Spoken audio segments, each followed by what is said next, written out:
Episode 1.5 of Extended Cuts by Dan and Nerdy. I'm James Witham, and of course, this is episode 1.5 because we're doing a double episode this week because, hey, the Arrow season finale was last night, and oh my gosh, there was so much going on. It starts right out. Now, before I say this, it's going to be full of spoilers because this is a review, so make sure you go back and watch the episode on your DVR if you haven't done so yet, and then watch this review so we can talk about it, because there was so much going on starting right off to find out, does the Mirakuru cure work on Roy, so will it work on Deathstroke soldiers? But they don't have a whole lot of time to find out, because here come the Deathstroke soldiers up the stairs of the clock tower. Now, we do find out Roy does get up right as they're breaking in, and he tries to knock one of them out. He can't do it, so the Mirakuru cure does in fact work. Now, they end up escaping out of that clock tower, but guess what? Sarah's back, but this time she brought Nessa Al Ghul in the League of Assassins with her to help fight Deathstroke. Now, Oliver does not want any part of this because he knows how the League operates, but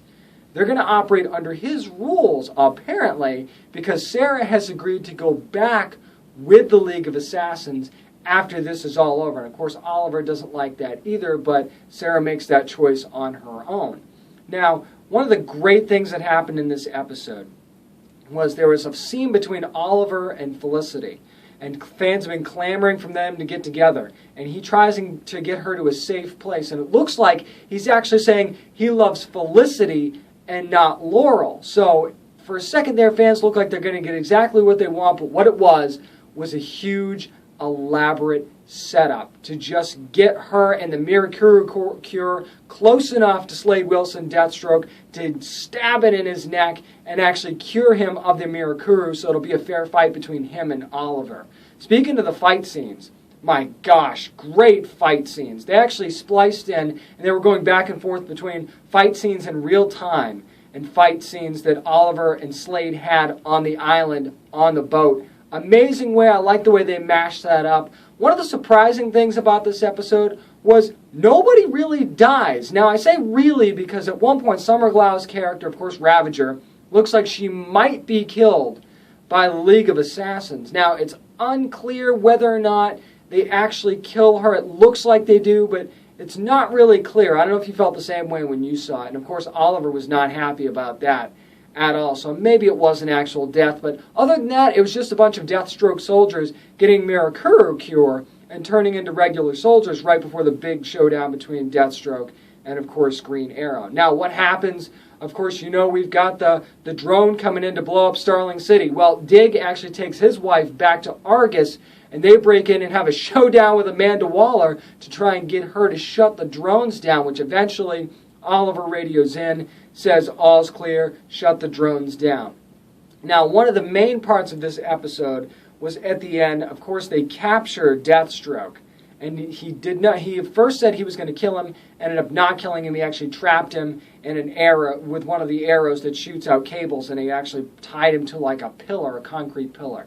So all in all, it looks like they take Deathstroke back to an Argus prison on the island where Oliver and Slade were originally, and that's where he's going to be imprisoned. So he is still alive. Now, we see Paul Blackthorne's character, Detective Lance, looks like he kind of passes out. He had a confrontation with one of the Deathstroke soldiers inside the police station. Is he injured? Is he possibly going to die? We had Thea and her dad. She finds out that Roy's working with the Arrow, and she decides to go with her real father to become stronger. It's very interesting to see where that's going to go in Season 3. Does she come back as an antagonist and try and fight against her brother? We also have coming up in Season 3 the possibility, how's Oliver going to fund this operation now? Is he going to get his company back? Is he going to get a job somewhere? And the funny thing was that everybody lived, which I don't think anybody really expected. Now, if the Ravager does die, of course we know in the comics that's Slade's daughter, which they didn't really reveal, but they kind of alluded to it when they brought her back to life in the first place. So let's go on the assumption that she is dead, and Slade finds out that the League of Assassins actually kills his daughter.